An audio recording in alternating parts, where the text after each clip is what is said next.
धरती पे अगर कहीं भगवान की उपस्थिति है तो वो दो रूप में है, पहली माँ और दूसरी डॉक्टर्स। स्वागत करता हूं सैलेड न्यूज़ चैनल देख रहे सभी दर्शकों का। मैं हूं शिवम महाजन, मेरे साथ है कैमरा पर्सन राजीव मोनू जी। और आज हम आए हुए हैं lord Mahavira homeopathical medical college and hospital में, और मेरे साथ बैठे हैं इनके principal doctor SK Chalotra ji, जो कि किसी इंट्रोडक्शन के मोहताज नहीं, एक अच्छे डॉक्टर होने के साथ एक बहुत अच्छी पर्सनैलिटी भी है। तो जानते हैं हम इनके बारे में। नमस्कार सर। नमस्कार। सैलेड के सभी व्यूअर्स का मैं अभिनंदन करता हूं।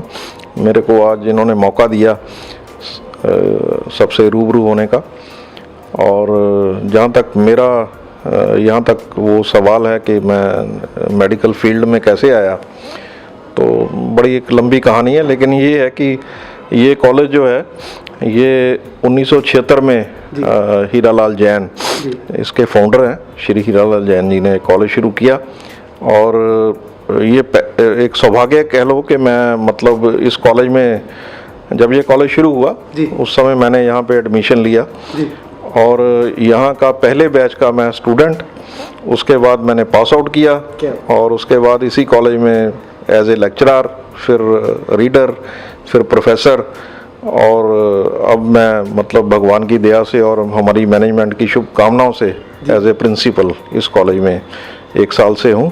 क्या बात है। तो इस कॉलेज में मेरे को इस कॉलेज के साथ जुड़े हुए 40 साल के करीब हो गया। 40 years, since 40 years I am teaching in this college. और इसके साथ साथ जो भी मेडिकल कॉलेजेस में यूनिवर्सिटीज़ का कोई काम है, या एग्जामिनेशन है, या यूनिवर्सिटीज़ में कोई बोर्ड ऑफ स्टडीज़ बनती हैं, सेनेट्स बनती हैं, वो सभी में एक अच्छा मौका मिला है, और सेवा कर रहे हैं, पब्लिक की सेवा भी कर रहे हैं। जी सर, अच्छी बात है। सर मैं आपसे पूछना चाहूँगा कि जो हमारे व्यूअर्स हमारे साथ जुड़े हुए हैं उनमें से कुछ फ्रेश डॉक्टर्स भी होंगे जो अभी मेडिकल लाइन में बतौर जो मेडिकल की स्टडी है वो कर रहे हैं। सर कुछ ऐसे टिप्स हों उनके लिए, या फिर वो जो अपनी मेडिकल की जो स्टडी है उसमें कैसे फोकस्ड रहें, या जो उनका एक बहुत बड़ा ड्रीम है एज ए डॉक्टर बनने का, मैं कहूँगा एक बहुत बड़ा ड्रीम होता है, ये हर कोई अचीव नहीं कर पाता, तो सर उनके लिए कुछ मोटिवेशंस और कुछ टिप्स हो जाएँ। ऐसे है कि ये जो मेडिकल प्रोफेशन में आना ही मैं समझता हूँ बड़े सौभाग्य की बात है। बिल्कुल।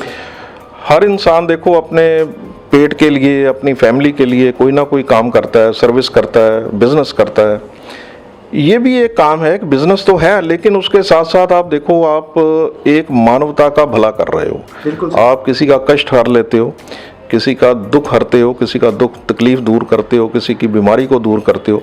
तो एक किस्म का आप अपना लाइवलीहुड तो कमा ही रहे हो, लेकिन उसके साथ साथ आप एक इंसानियत की, एक मानवता की सेवा कर रहे हो। मैं समझता हूँ इससे बड़ा कोई धर्म नहीं। और जहाँ तक ये हमारे नए जो मेडिकोज हैं उनको भी हमारी यही रहती है, बल्कि हम तो ये कहते हैं कि उनका एक ये जो सिस्टम है होम्योपैथ जो भी प्रैक्टिस करनी है आपने मेडिकल लाइन में, इसको एज ए मिशन लेके चलो। ये एक मिशन होना चाहिए कि हमने मानवता की सेवा करनी है। जब आप मानवता की सेवा करोगे तो जो सोर्स ऑफ इनकम है, एक जो सेकेंडरी इशू रहता है, वो अपने आप ही भगवान उसके रास्ते खोलता है, और आप उसमें भी कामयाब होते हो। तो जितनी आप सेवा करते रहोगे उतना कामयाबी आपके चरण छूती रहेगी। क्या बात है सर, क्या बात है, very good sir. Sir you have earned a more experience, आप बहुत एक्सपीरियंस डॉक्टर हो।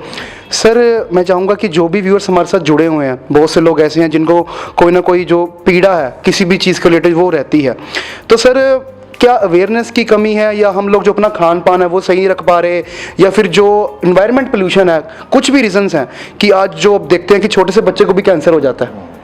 ऐसे ऐसे डिसीजेस निकल के सामने आ रहे हैं जिनका मेडिकल लाइन में भी उनका सोल्यूशन नहीं निकल रहा। सर मैं चाहूँगा कि आप कुछ अवेयरनेस ऐसी फैलाएं कि जो व्यूअर्स हैं वो भी जान पाएँ कि जो छोटी छोटी बातों को हम इग्नोर कर देते हैं उनकी इंपॉर्टेंस सबसे ज़्यादा होती है। देखिए ऐसे है, बहुत दूर जाने की ज़रूरत नहीं है जी। हम ये देखें कि हमने कई बीमारियां जो आजकल जिनके हम नाम सुनते हैं जी, क्या वो 40-50 साल 60 साल पहले थी? नहीं थी। बिल्कुल। काफ़ी देखो मेडिकल साइंस ने बहुत तरक्की की है जी, बहुत रिसर्च हुई है जी, नई नई मेडिसिन आई हैं, नए नए तरीके आए हैं, सर्जरी के नए नए तरीके आए हैं, दवाइयों के नए नए तरीके आए हैं, नए नए फार्मूले बने हैं। बिल्कुल।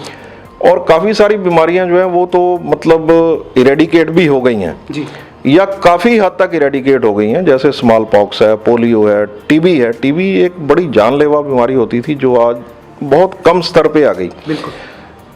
लेकिन इसके साथ साथ हमने और बहुत सारी बीमारियां जो हैं उनको इनवाइट किया हुआ है। बिल्कुल सर। अब इसमें जो बेसिक चीज़ें हैं कि हमारी जो कल्चर चेंज हुई आज से 50-60 साल पहले की कल्चर और अब की कल्चर में, ये जनरेशन चेंज हो गई। बिल्कुल। उसमें जो सबसे बड़ा बदलाव आया वो 2-3 चीज़ें हैं। एक तो ये है कि हमारा लाइफस्टाइल चेंज हो गया, और मैं मानता हूँ कि लाइफस्टाइल जो चेंज हुआ है, हर बीमारी का एक कोई ना कोई प्री डिस्पोजिंग कॉज होता है, उसका एक कोई ना कोई रीज़न होता है। और लाइफस्टाइल चेंज होना जो है वो हमारे मेंटल लेवल का भी चेंज हुआ है, फिजिकल लेवल का भी। जी जी जी। मेंटल लेवल में जो चेंज हुआ है वो है स्ट्रेस। बिल्कुल सर। सबसे बड़ा कारण जो है बीमारियों का वो स्ट्रेस। और स्ट्रेस आजकल देखो नर्सरी के बच्चे को स्ट्रेस शुरू हो जाती है। जी जी जी। क्योंकि नर्सरी के बच्चे से लेके जैसे जैसे उसने एलकेजी में जाना है, यूकेजी में, अपर क्लासेस में, प्राइमरी में जाना है, उसकी वैसे वैसे स्ट्रेस बढ़ती रहती है। बिल्कुल सर। और उसके साथ साथ उसके पेरेंट्स की स्ट्रेस भी उतनी बढ़ती रहती है, क्योंकि हर माँ बाप जो है वो चाहता है कि हमारा बच्चा पूरी क्लास में 1 नंबर पे आए, फर्स्ट नंबर आए, अव्वल आए। बिल्कुल। और वो बच्चे को भी स्ट्रेस में रखते हैं। बच्चों की फिजिकल ग्रोथ होती नहीं है, माइंड जो है उनका एग्जॉस्ट हो रहा है। तो एक मेंटल स्ट्रेस जो है वो पूरी फैमिली में हर तरफ से है। बच्चे को मेंटल स्ट्रेस है पढ़ाई की, जो कमाने वाला है आदमी उसको स्ट्रेस है बिजनेस की, और हर एक इंसान चाहता है कि मैं जो आज बिजनेस कर रहा हूँ कल उससे भी और उसको और आगे बढ़ाऊँ। बिल्कुल सर। क्योंकि इच्छाएं जो है उनका कोई एंड नहीं है। एंड नहीं है। बिल्कुल सर। तो एक स्ट्रेस जो है, माइंड स्ट्रेस, वो एक बहुत बड़ा कंट्रीब्यूटिंग फैक्टर है आजकल की बीमारियों का। जी सर। दूसरा जो है फिजिकल स्ट्रेस। फिजिकल स्ट्रेस हम उसको कहते हैं कि हमारा जो खान पान है, हमारा जो लाइफस्टाइल है, कि पहली बात तो हमारे खाने पीने की जो चीज़ें हैं उनमें बहुत सारी बदलाव आ गए। बिल्कुल सर। आज हम कुदरत से अब दूर होते जा रहे हैं। जी। जो चीज़ें हमें मिल रही हैं, एक तो उनमें इतनी ज़्यादा मैन्योर्स, केमिकल्स वगैरह, वो फर्टिलाइजर्स वगैरह का इस्तेमाल हो रहा है। बिल्कुल सर। कि वो भी हेल्थ हैजर्ड्स हैं, वो मतलब हेल्थ के लिए ठीक नहीं है। दूसरा हम जो उनको प्रोसेस कर रहे हैं आगे, कि हम मतलब एक फास्ट फूड या जंक फूड की तरफ जा रहे हैं धीरे धीरे, और कोई घर इसे छूता नहीं है। बिल्कुल सर। और नहीं तो कई लोग, कम से कम भी आप लेके चलोगे तो एक 7 दिन में 2-3 दिन का या 3-4 टाइम का खाना जो है वो लोग बाहर से मंगवाते हैं या बाहर खाते हैं जाके। Right sir. और वो जो क्वालिटी है खाने की, पहली बात तो वो डाइजेस्ट करने में प्रॉब्लम होती है। दूसरा, हम फिजिकल काम कर नहीं रहे, कोई फिजिकल वर्क है नहीं। Main thing. तो ये 2 चीज़ें जो है ना, ये एक बहुत बड़ा एक समस्या है। और मैक्सिमम लोग आप देखोगे वो कोई ना कोई एंटासिड सवेरे ले लेते हैं, सवेरे उठ के एंटासिड की गोली ले लेंगे। तो एक तो हमारा खान पीन जो है, क्वालिटी ऑफ फूड, वो बहुत ज़्यादा नीचे चली गई। दूसरा, हम उसको डाइजेस्ट करने के लिए उतना फिजिकल वर्क नहीं कर पा रहे। बिल्कुल। शरीर को हम यूज़ नहीं कर पा रहे। तो ये जो stress plus food quality plus lack of exercise, ये 3 ऐसे फैक्टर हैं जो कि बीमारियों को इनवाइट करते हैं। बिल्कुल सर। तो पहले ये चीज़ों को देखना जो है ना, ये बहुत ज़रूरी है। इसको हम अपने घर के लेवल से देखें, समाज के लेवल से देखें, उसके बाद जहाँ पे इनकी मैन्युफैक्चरिंग होती है स्टेट लेवल पे और नेशनल और इंटरनेशनल लेवल पे, ये चीज़ों को देखना बहुत ज़रूरी है। बिल्कुल सर, बिल्कुल। सो जैसे कि व्यूअर्स आप सभी ने सुना कि जो हेल्थी टिप्स है डॉक्टर एस के चलोत्रा जी ने दी, और बहुत ही अच्छे तरीके से और साधारण तरीके से आपको बताया कि कैसे जो इंडिया है वो फिट रह सकता है। सर मैं अंत में चाहूँगा, हमारे सैलेड के न्यूज़ चैनल, सैलेड की हौजरी गाइड और हमारे सैलेड का न्यूज़पेपर है, और हमारे सैलेड के एमडी MP सिंह जी को अपने बेस्ट विशेस और ब्लेसिंग दें जी। मैं MP सिंह जी को कई सालों से जानता हूँ, और इनका काम करने का तरीका, बड़ी अच्छी एक टीम वर्क को लेके चलने का इनका एक शुरू से ही अंदाज रहा है। और मैंने इनको कई बार कहा भी है कि आप किसी भी काम में हाथ डाल लो, आप रास्ता निकाल लेते हो, क्योंकि इनकी नेचर ही ऐसी है कि ये हर एक को अपनी फैमिली की तरह लेके चलते हैं। जी बिल्कुल। तो मेरी इनको बहुत बहुत शुभकामनाएं हैं जी। इनके न्यूज़ चैनल के लिए, इनका जो न्यूज़पेपर आता है उसके लिए, और इनके सभी व्यूअर्स के लिए। और मैं इनसे रिक्वेस्ट भी करता हूं कि आप अपने व्यूअर्स के लिए कुछ और भी, आपको यदि मेडिकल के बारे में कुछ बात करनी है या व्यूअर्स को कोई अवेयर करना है, तो हमारी सेवाएं हमेशा इनके साथ हैं। My best wishes are with salad and the team of salad. Thank you very much. Thank you sir, thank you sir. हम भी सैलेड न्यूज़ टीम की ओर से आपकी लंबी आयु के लिए कामना करते हैं, और ये भी कामना करते हैं कि आप जो समाज को इतनी अच्छी सर्विसेज दे रहे हो, लंबी उम्र तक आप जो ये सर्विस देते रहे सर। जी सर। मैं था शिवम महाजन, मेरे साथ है कैमरा पर्सन राजीव मोनू जी, और हमारे साथ हैं डॉक्टर SK चल्होत्रा जी। आप सभी का हमको देखने के लिए तहे दिल से बहुत बहुत धन्यवाद। Thank you. जैसे कि आप सब व्यूअर्स जानते हो, हम इस समय हैं lord Mahavira homeopathical medical college में, और मेरे साथ बैठे हैं फिजियोथेरेपी के HOD डॉक्टर तनु अरोरा जी। मैम, आपका बहुत बहुत स्वागत है हमारे न्यूज़ चैनल पे। हाँ जी। सर मैम, जो मैं आपसे पूछना चाहूँगा कि जो फिजियोथेरेपी है, इसकी जो पेशेंट्स हैं उनको कब नीड पड़ती है और उसके बेनिफिट्स क्या हो सकते हैं? बेसिकली कोई भी जॉइंट प्रॉब्लम्स हो related to any joint pain हो, या कोई न्यूरोलॉजिकल प्रॉब्लम हो, एंटीनेटल पोस्टनेटल टाइम हो पेशेंट का, तो ये फिजियोथेरेपी की ज़रूरत पड़ती है। Basically it is treatment through physical means, through heat, through cold therapy and through exercises, machines, ये सारा हम यूज़ करके we treat the patient according to the condition. जी जी। कुछ ऐसे केसेस हो जिनमें फिजियोथेरेपी जो ज़्यादा ज़रूरत होती है और जो इस्तेमाल की जाती है? बेसिकली सभी केसेस में ऐसा होता है कि थ्रू मेडिसिन के साथ साथ फिजियोथेरेपी की भी ज़रूरत पड़ती है। पर जैसे कि फ्रोजन शोल्डर है फॉर इंस्टेंस, उसमें ये होता है कि मेडिसिन इतना क्योरेटिव नहीं होती हैं, उसमें फिजियोथेरेपी ही मेन रोल होता है। तो कई कंडीशन ऐसे होती हैं, हर कंडीशन में रादर कि physiotherapy is a parallel branch, वो विद मेडिसिन अगर आप फिजियोथेरेपी साथ साथ करवाएं तो ज़्यादा बेनिफिशियल होगी। जी जी जी। मैम, कुछ ऐसे हेल्थी टिप्स जिससे हम जॉइंट पेन जो है या जो पेन्स होती हैं हमारी बोन्स में, उनसे कैसे रिलीफ ले सकते हैं patient if they are not coming for a physiotherapy?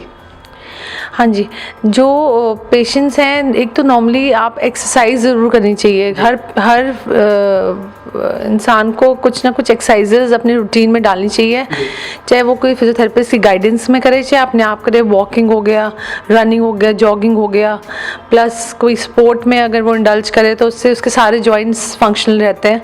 तो कोई ना कोई एक्सरसाइजेज अपना रिजीम हर पेशेंट को या हर इंसान को बनाना चाहिए, ताकि फिजियोथेरेपी की ज़रूरत ही ना पड़े आगे, ताकि सारे जॉइंट्स आपके काम करते रहे।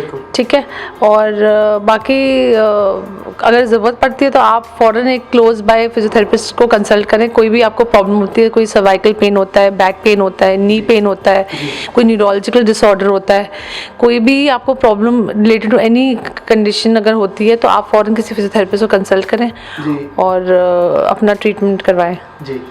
सो व्यूअर्स, हमारे साथ थे Lord Mahavira homeopathic medical college के HOD फिजियोथेरेपी डिपार्टमेंट के डॉक्टर तनु अरोरा जी। हमें इनसे बात कर बहुत अच्छा लगा। हम इनकी जो प्रगति और लंबी आयु के लिए कामना करते हैं, और हम ये भी कामना करते हैं कि जो सर्विसेज आप मेडिकल फैसिलिटी जो पेशेंट्स होते हैं उनको दे रहे हैं, ऐसे ही लंबी उम्र तक जो है देते रहे। सभी व्यूअर्स जो हमारे साथ जुड़े हैं उनको हमको देखने के लिए तहे दिल से बहुत बहुत धन्यवाद। जिस प्रकार से जंग में एक अच्छे हथियारों की ज़रूरत होती है सैनिक होने के साथ साथ, उसी प्रकार से अगर डॉक्टर्स है तो डॉक्टर्स के साथ साथ जो अच्छी वाली मेडिसिन है वो भी होनी ज़रूरी है अगर एक अच्छा स्वास्थ्य चाहिए तो जैसे कि आपको पता है, हम इस समय है Lord Mahavira homeopathical medical college और हॉस्पिटल में मेरे साथ बैठे हैं इनके medical officer doctor Simranjeet Kaur ma'am. Ma'am नमस्कार जी। नमस्कार जी। मैम, हमारे व्यूअर्स को ये बताएं कि जो होम्योपैथिक मेडिसिन है वो क्यों ज़रूरी है, और क्यों पीपल जो व्यूअर्स हमारे साथ जुड़े हुए हैं वो होम्योपैथिक जो मेडिसिन है उनकी ओर क्यों जाएं? लोगों में आजकल ये बहुत हो गया है कि बीमारी जड़ से ख़त्म होनी चाहिए जी। सो होम्योपैथिक मेडिसिन जो है ये हमें एक परमानेंट रिलीफ देती है, नॉट वेरी कॉस्टली, ठीक है कि नहीं, हम बहुत मिनिमम डोज देने की कोशिश करते हैं पेशेंट को, जिसके साइड इफ़ेक्ट्स भी कोई नहीं है पेशेंट को आते, और पेशेंट को फिजिकली मेंटली ओवरऑल रिलीफ मिलता है, ठीक है ना। सो एलोपैथिक में हम सिर्फ डिजीज़ को देखते हैं, but in homeopathy we say कि we have to treat the patient in disease, not only disease. Like sometimes ऐसा होता है कि पेशेंट को फीवर हुआ, जैसे आजकल चल रहा है, आपको पता है, आपको कोविड का भी चल रहा है, पेशेंट मेडिसिन लेता है, उसको फीवर उतर जाता है, बट पेशेंट ओवरऑल आके कहता है कि हमें वीकनेस में फ़र्क नहीं है, या हमें बॉडी में उतना भी एक्टिवनेस नहीं लग रही है। बट विद होम्योपैथी हम ये चीज़ें पहले देखते हैं, ठीक है कि नहीं, कि अगर फीवर ठीक हो रहा है तो साथ में वीकनेस भी जानी चाहिए, बढ़नी नहीं चाहिए वो वीकनेस। तो होम्योपैथी में ऐसा होता है, जब हम एक प्रॉपर मेडिसिन देते हैं पेशेंट को तो उसकी वीकनेस पहले कवर होती है, भूख लगती है। फीवर को हो सकता है 12 घंटे लगे, ठीक है, बट उसकी वीकनेस जाती है, उसको भूख लगनी शुरू हो जाती है, एंड पेशेंट ओवरऑल खुद को अंदर से हेल्दी फील करता है। सो होम्योपैथिक साइंस जो सिर्फ क्रॉनिक्स में नहीं, एक्यूट्स में भी बहुत अच्छा वर्क करती है, हमें बहुत अच्छे रिजल्ट्स मिलते हैं, पेशेंट बहुत सेटिस्फाई होकर जाते हैं हमारे यहाँ पे आते हैं तो, ठीक है कि नहीं, मेंटली पेशेंट बहुत सेटिस्फाई होते हैं, क्योंकि हम पेशेंट को कोर से ठीक करते हैं कि उसको अंदर से रिलीफ मिले, इसका कोई साइड इफेक्ट नहीं है। पेशेंट कभी भी आपको ये नहीं कहेगा कि मुझे एक प्रॉब्लम ठीक होगी तो दूसरी जगह उसने नुकसान कर दिया मुझे, कभी भी ऐसा नहीं होता। तो ओवरऑल हमें वो हेल्प करती है, ये सबसे बड़ा बेनिफिट है, जो कि आजकल हम एलोपैथी में साइड इफेक्ट्स हमें ज़्यादा देखने को मिलते हैं, पर वो होम्योपैथी में हमें नहीं मिलते हैं। ये चीज़ है। बाकी ये कि कॉस्ट इफेक्टिव भी है, हर तरह का बंदा इसको अफोर्ड कर सकता है, बहुत कॉस्टली नहीं है ये मेडिसिन, और कोई इतनी हमें ये भी नहीं होता कि बहुत ज़्यादा मेडिसिन हैं कि हमें एक के बाद एक मेडिसिन खाई जाना है। सिंपल मेडिसिन है, आपको इजी वे में लेनी पड़ती है और पेशेंट बेटर रहता है। ये सबसे बड़ा फ़ायदा है होम्योपैथी का। ठीक है ना। हमारे साथ थे डॉक्टर सिमरनजीत कौर जी। मैम, हम भी ये कामना करते हैं कि जो सर्विसेज आप हमारे समाज को दे रहे हो, हमारी सोसाइटी को दे रहे हो, आप ऐसे ही देते रहो और लंबी उम्र तक देते रहो। हमारे साथ जो भी व्यूअर्स जुड़े हैं, हमको देखने के लिए आपका तहे दिल से बहुत बहुत धन्यवाद।